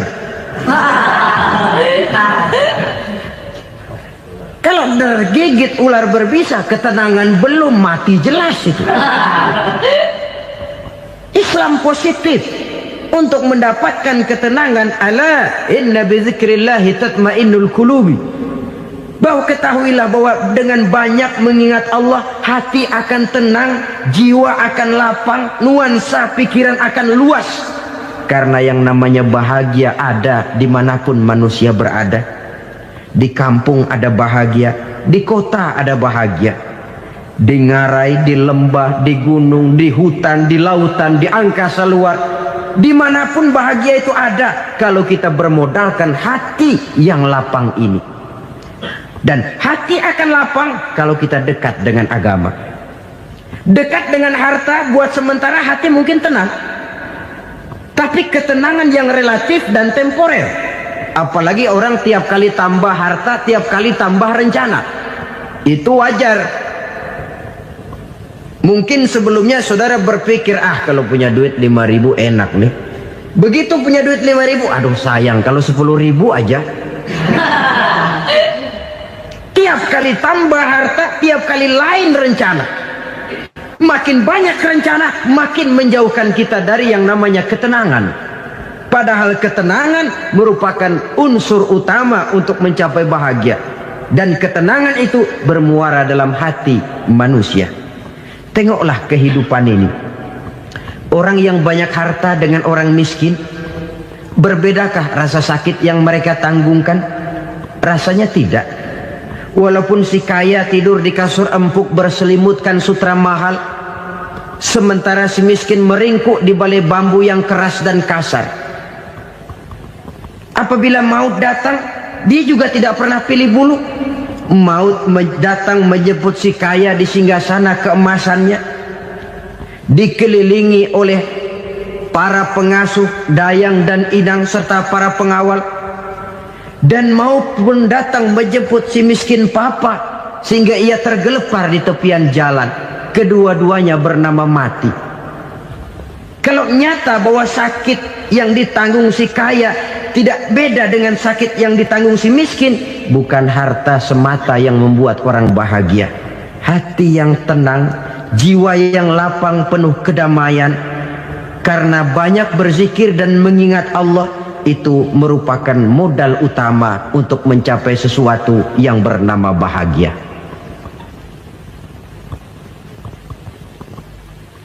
Saudara hadirin yang saya hormati, inilah yang pertama dari 4 ciri yang digambarkan oleh Nabi tentang tanda-tanda orang bahagia. Dan harus berangkat dari yang pertama ini, hati yang lapang. Ini yang harus kita miliki lebih dahulu. Baru nanti akan menyusul kepada poin yang ketiga, kedua, dan selanjutnya. Sebab kalau hati sudah terisi dengan jiwa yang lapang, seluruh persoalan insya Allah akan bisa kita atasi dengan sebagaimana mestinya. Yang kedua sekarang, tanda orang bahagia menurut baginda Nabi, markabun syariah. Orang bahagia itu, kata beliau, punya kendaraan biar cepat asal lancar. Artinya kemana dia mau pergi mudah. Apa maksud hadis ini? Kalau kita kaji lebih dalam, kendaraan itu kan alat transportasi. Transportasi tidak lain adalah usaha memudahkan komunikasi. Pindah dari situ kepada teori bahwa manusia adalah zon political, makhluk bermasyarakat yang tidak bisa memenuhi kebutuhan hidupnya secara sendirian. Kita memerlukan keberadaan orang lain dalam kehidupan ini. Untuk memakai baju saja kita sudah perlukan petani yang tanam kapas, pabrik yang memintal kapas jadi benang, pabrik yang menenun benang jadi kain, sampai kepada mesin jahit, sampai kepada tukang jahit. Itu cuma untuk memakai pakaian saja. Tidak seorang pun di antara kita yang sanggup memenuhi kebutuhan hidupnya secara sendiri. Kita perlu orang lain. Maka kebebasan dalam arti mutlak, kebebasan tanpa batas, itu tidak mungkin ada dalam kehidupan. Karena kita mengadakan yang disebut interaksi sosial. Setiap kegiatan kita tentu melibatkan orang lain. Menurut kita barangkali kita bebas jalan di jalan raya semaunya, tapi orang lain berkendaraan pun merasa bahwa ini ada juga jalan haknya, dan begitu selanjutnya. Oleh karena itu, maksud dari kendaraan yang cepat ini adalah khulato'uhu ma'as solihin. Lingkungan pergaulannya terdiri dari orang-orang soleh. Pergaulannya luas. Kemana dia pergi ada temannya. Kesulitannya ada tempat dia cerita. Dan kesulitan kalau sudah diceritakan kepada orang lain, taruh kata orang itu tidak bisa menolong, namun menceritakannya kepada orang yang kita percayai, kan paling kurang sudah mengurangi beban jiwa, mengurangi tanggungan batin, merasa masih ada tempat kita cerita. Maka lebih baik orang awam yang mau bergaul ketimbang orang setengah alim tapi ngunci pintu. Sebab nantinya akan timbul sikap picik, cupik pandangan, dan tidak luas menghadapi kenyataan dalam kehidupan ini. Namun yang harus kita garis bawahi, pergaulan memang mesti luas. Namun jangan sekali-kali lupa bahwa pergaulan sangat besar pengaruhnya dalam ikut membentuk kepribadian manusia. Sehari-hari bisa kita bilang, kalau kita dekat sama tukang minyak wangi, sekalipun nggak dibagi minyaknya, baunya tentu dapat. Betul? Tapi dekat sama tukang elas, walaupun nggak kena apinya, asapnya mesti kena. Kalau Syauqi mengatakan lebih jelas lagi, man asyaral asrafa asa musyarrafan wa muasyiral anzali ghairu musyarrafin. Awalam taral jildal hakira muqabbalan bisagri lamma sara jildal mushaf. Siapa yang bergaul dengan orang mulia, dia bakal ikut menjadi mulia. Tapi siapa yang berteman dengan orang hina, dia tidak bakal ikut menjadi mulia. Tidakkah kau lihat, kata Syauqi, kulit kambing yang hina pun dicium orang ketika menjadi kantong Quran. Kulit kambing hina Kalau dia sendirian gak ada yang mau cium.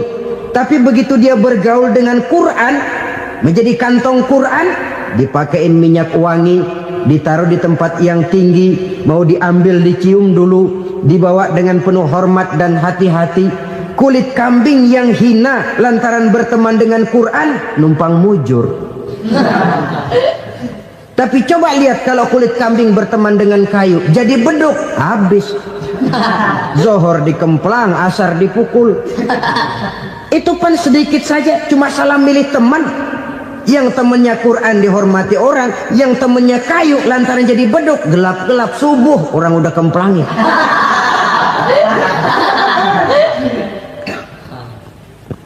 Maka terutama kepada adik-adik remaja yang masih mencari identitas diri, yang ibarat kaset masih kaset kosong, mudah diisi oleh apapun, pandai-pandailah memilih teman dalam bergaul.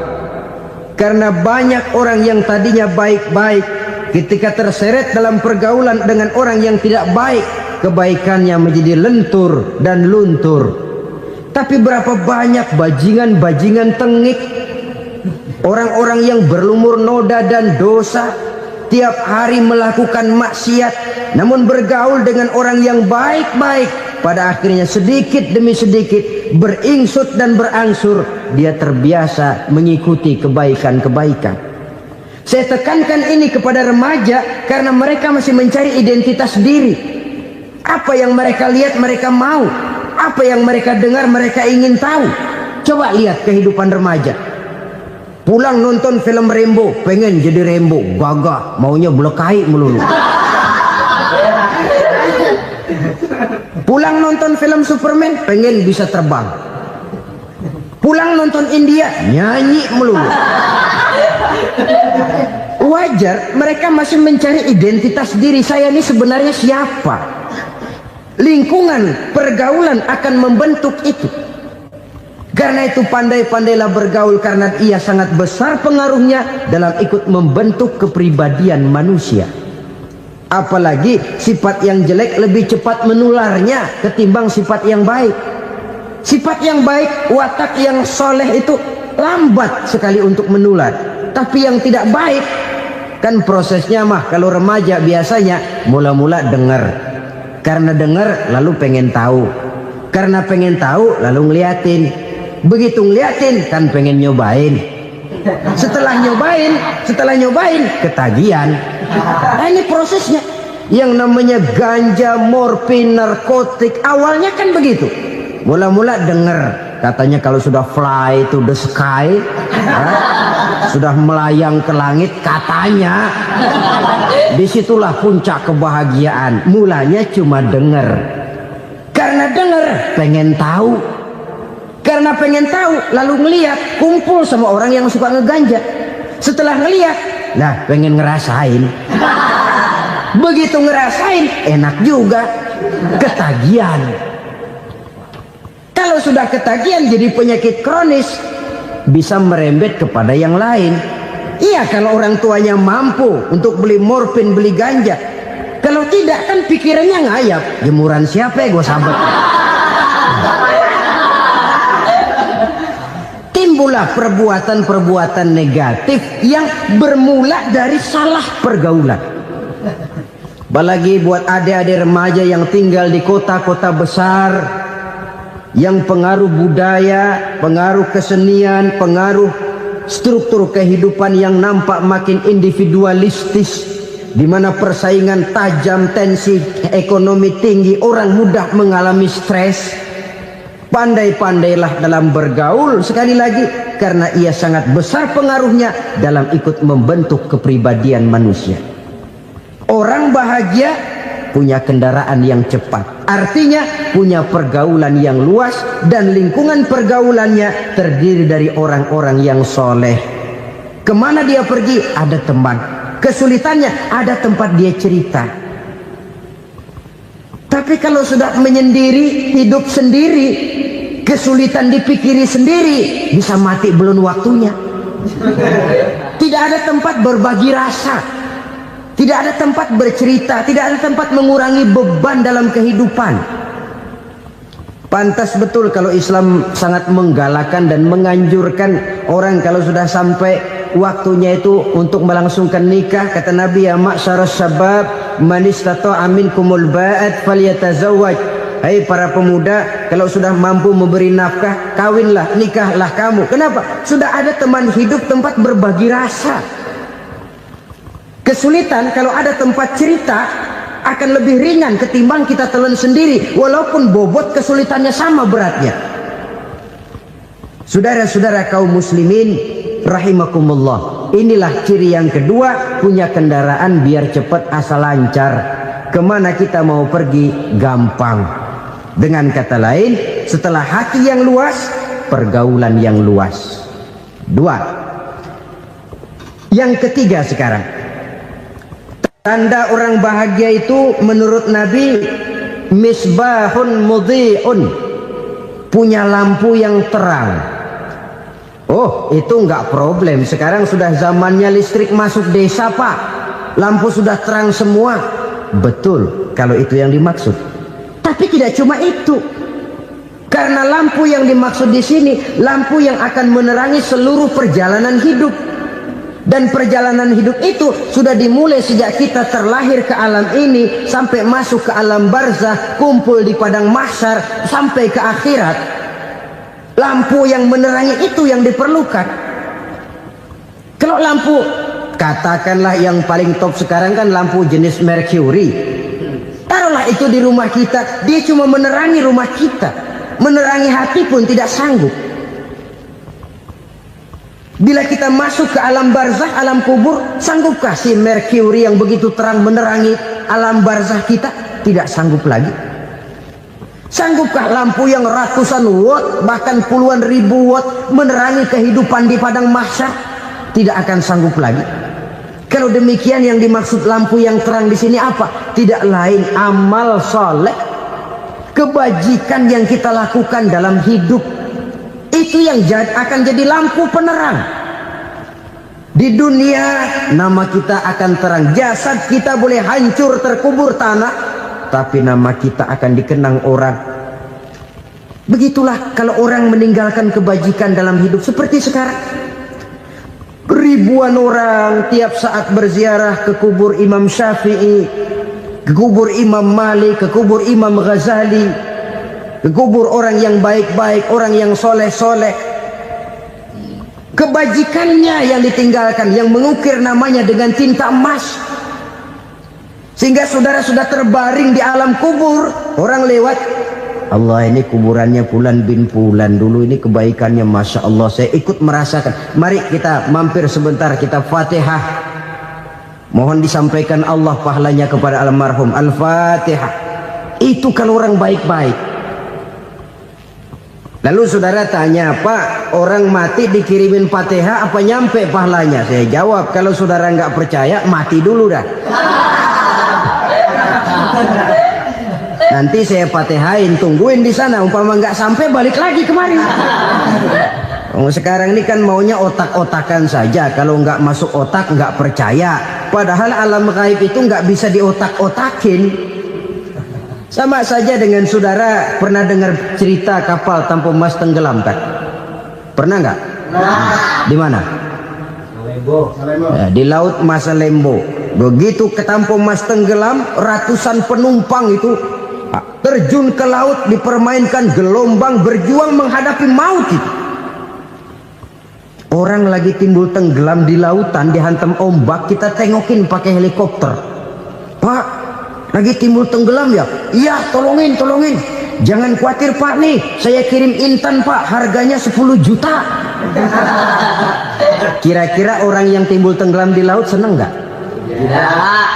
Kan mahal toh intan 10 juta. Kenapa dia nggak senang? Karena intan 10 juta dalam kondisi seperti itu tidak sanggup menyelamatkan dia. Dia akan girang kalau dikirimin ban mobil bekas, dikirimin papan terentang atau bambu. Intan yang 10 juta dia nggak girang. Ban mobil bekas yang 1000 perak, tuh pegang, itu yang dia girang betul. Inilah sebabnya Nabi berkata, mal mayyitu fi qabrihi illa kal ghariqil mutaghawwis. Orang yang meninggal di alam kuburnya seperti orang timbul tenggelam di lautan. Yantaziru da'watan min ahli, menunggu doa dari keluarganya yang masih hidup. Duh, bapak saya sudah meninggal, saya sayang benar sama dia. Kirimin kulkas ke kuburannya Itu sama saja dengan tadi orang tenggelam di lautan dikirimi intan yang harganya 10 juta, ndak sampai. Begitulah kalau kebajikan yang kita tinggalkan dalam hidup, sudah mati pun kubur kita masih diziarahi orang. Tapi kalau jahat yang kita tinggalkan, boro-boro lah orang mau doa lewat dekat kuburan kita juga serem. Tuh bajingan dulu mati dipendem di situ tuh. Jangan lewat situ, ntar kesurupan, jangan. Lewat saja orang ngeri. Konon lagi membacakan Fatihah dan mengirimkan doa. Hidup pada hakikatnya adalah kesempatan untuk berbuat baik. Maka sekali kesempatan itu diberikan, manfaatkan dengan sebaiknya. Sebab kesempatan kedua tidak akan pernah ada. Kesempatan berbuat baik di sini, di akhirat sudah pembalasan namanya. Sekali kesempatan itu dicabut, dia tidak akan pernah dikembalikan lagi. Kata Iqbal, hidup tidak mundur ke belakang, Bung. Berhenti diinjak orang, mundur hancur. Tidak ada kata mundur dalam hidup ini. Berhenti diinjak orang, mundur kecebur. Tidak ada kata lain, harus maju dalam kehidupan. Dalam artian yang positif, hidup adalah kesempatan untuk mengumpulkan kebajikan yang sebanyak-banyaknya. Di situ nilai daripada manusia. Sekarang ini memang nggak kelihatan kok, orang yang banyak pahala sama yang banyak dosa nggak kelihatan kok. Barangkali kalau habis bikin dosa palanya pada benjol, mungkin orang takut sama dosa. Tapi sekarang sama saja, orang yang banyak dosa dengan yang nggak banyak dosa jalan bareng dari belakang, sama, nggak kelihatan beda. Tapi ada waktunya di mana pahala memegang peranan, di mana dosa diperlihatkan. Sama saja kalau kita bawa mobil siang, lampu kan nggak begitu berfungsi. Apa lalu bilang, alah ini lampu berat-beratin, copot-copotin aja dah. Tidak perlu begitu. Kenapa? Pada suatu saat malam senja akan datang. Bila matahari terbenam, senja pun datang, gelap mulai merayap, disitulah baru terasa perlunya lampu. Pahala begitu. Sekarang orang yang nggak ada pahalanya nggak kelihatan dalam kehidupan. Tapi pada suatu saat senja kehidupan akan datang. Ajal merenggut nyawa, malam merayap, dan hidup mulai diliputi kegelapan di alam barzah. Dikala itu kalau nggak punya lampu, alangkah malangnya kita. Sebab amal yang baik, kata Nabi, di alam barzah itu akan diciptakan menjadi perempuan yang cantik menemani kita. Amal yang jahat akan menjadi orang yang paling jelek nemenin kita. Sudah di tempat gelap yang nemenin jelek.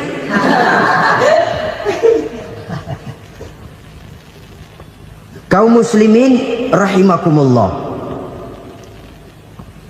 Kalau demikian masalahnya, tergantunglah kita pandai memanfaatkan waktu. Al-waktu kasayf.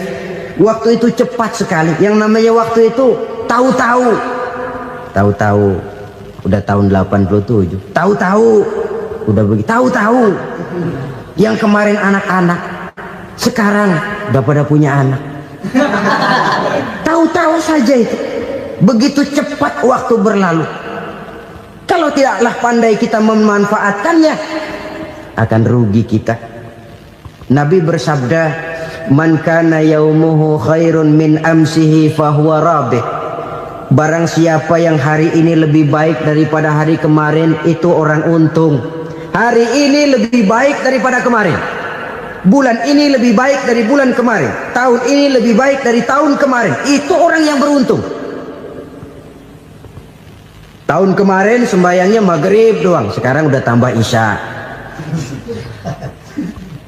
Tahun kemarin cuman Idul Fitri aja ngancem bener, sekarang udah tambah Jumat, lalu tambah lagi maghrib, tambah lagi isya, dan selanjutnya. Hari ini lebih baik daripada kemarin, itu orang yang beruntung. Wa man kana yaumuhu mislu amsihi fahuwa khasir.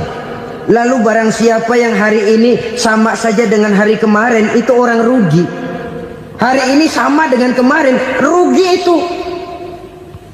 Bulan ini begitu, bulan kemarin begitu, tahun ini begitu, tahun lalu juga begitu. Rugi itu orang. Rugi apa? Rugi umur. Umur tambah, amalan gak pernah tambah. Dan saya pikir lebih merupakan azab ketimbang nikmat kalau orang dikasih panjang umur cuma untuk numpuk dosa. Mending mana? Panjang umur banyak dosa sama pendek umur dikit dosa? Mending mana? Mending mana? Ya, paling mending tentu panjang umur banyak pahala.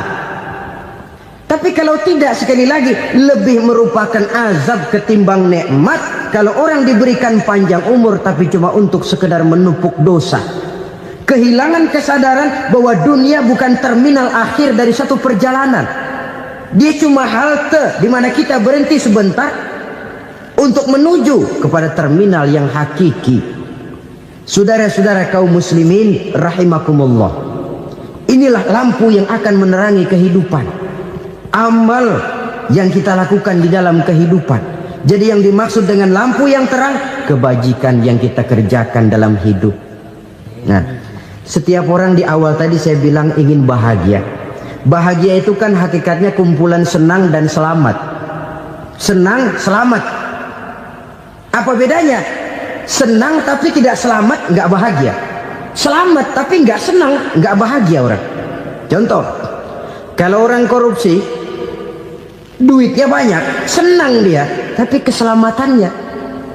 Ada tentara baris di samping rumahnya udah bingung, padahal tentara latihan. Tentara cuma latihan, dia bingung. Senang, tapi karena keselamatannya tidak terjamin, dia tidak bahagia.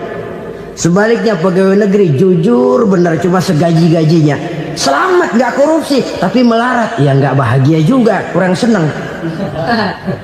Kesenangan dan keselamatan untuk dunia saja, ya sekali lagi, kalau cuma sekedar untuk dunia saja, bisa dibeli pakai uang. Bisa dibeli pakai uang. Saudara ingin selamat, bisa dibeli pakai uang. Saudara ingin senang, bisa dibeli dengan uang. Tapi setelah mati, masuk ke alam barzah, habis kekuasaan uang. Nggak bisa lagi beli keselamatan pakai uang. Tidak mungkin lagi membeli kesenangan dengan uang. Di situ pahala yang megang peranan.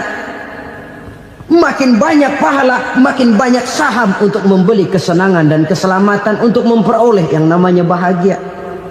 Dan jangan lupa loh, di alam barzah kita nggak sebentar, menunggu datangnya kiamat. Loh iya, kalau kita begitu dikuburin terus kiamat datang, untung. Tapi kalau masih harus 1000, 2000, puluhan ribu tahun yang akan datang, dalam satu penantian yang begitu lama, tanpa saham untuk memperoleh kebahagiaan, satu kemalangan yang tidak ada pernah putus-putusnya. Janganlah tergelincir oleh kebahagiaan sebentar yang menipu dengan mengorbankan kebahagiaan hakiki yang berjangka panjang. Apa artinya senyum sejenak kalau harus ditebus dengan tangis seumur hidup? Biarlah kita minum jamu, pahit memang, getir memang, tapi kan besok badan sehat. Daripada sekarang minum sirup, manis memang, enak memang, tapi bibir pada jontor besok. Sirawan, batuk, nggak karu-karuan. Banyak orang tertipu oleh kesenangan yang sebentar. Padahal laisa kullu ma yalma'u zahaban. Belum tentu semua yang berkilat itu emas. Belum tentu semua yang gemerlap itu intan.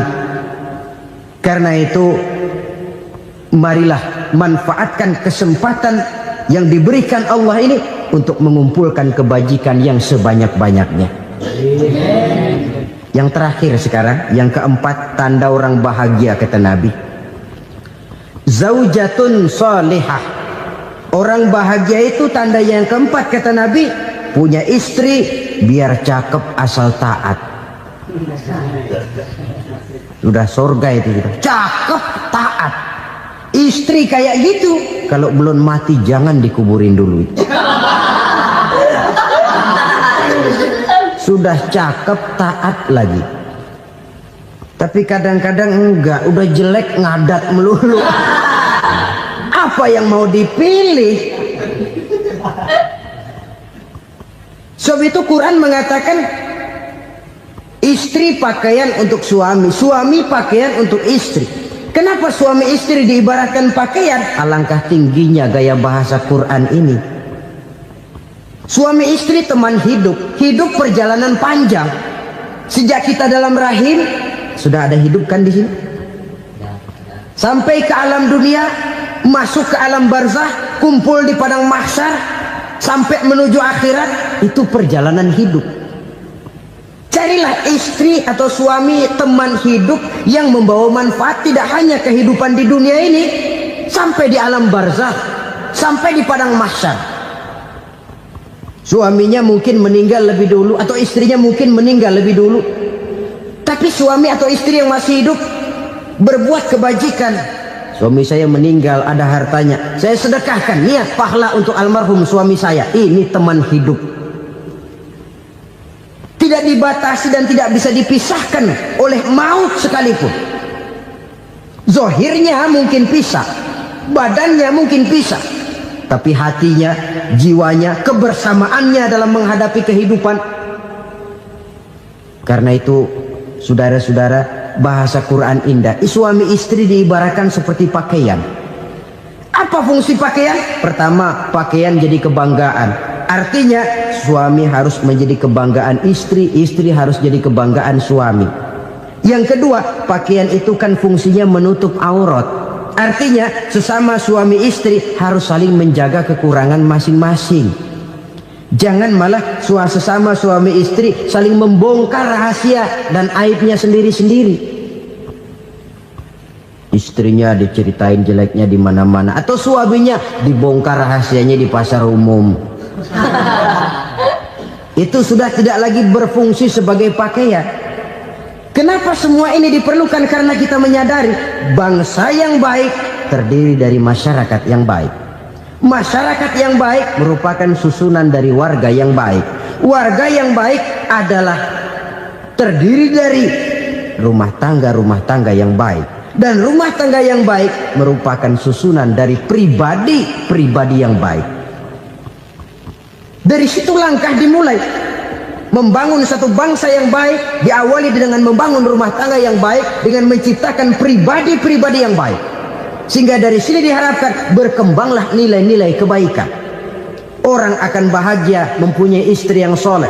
Kenapa? Tidak ada seorang suami bisa sukses jadi apapun dia, apapun profesinya. Dokter kah, kiai kah, mubalik kah, petani kah, pengusaha kah, pejabat tinggi kah. Tidak ada seorang suami yang bisa sukses tanpa peran serta istrinya. Walaupun memang peranan itu tidak begitu kelihatan, tapi sangat menentukan.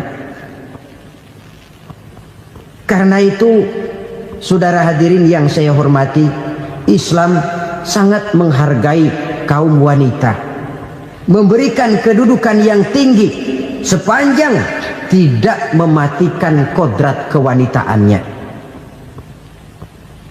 Nah, kalau sudah kesuksesan ini diawali dari rumah tangga, karier di masyarakat mudah untuk dikejar. Tapi keberantakan di rumah tangga merupakan kegagalan pertama di tempat lain. Nah, inilah saja yang dapat Al-Fakir sampaikan pada pertemuan kali ini.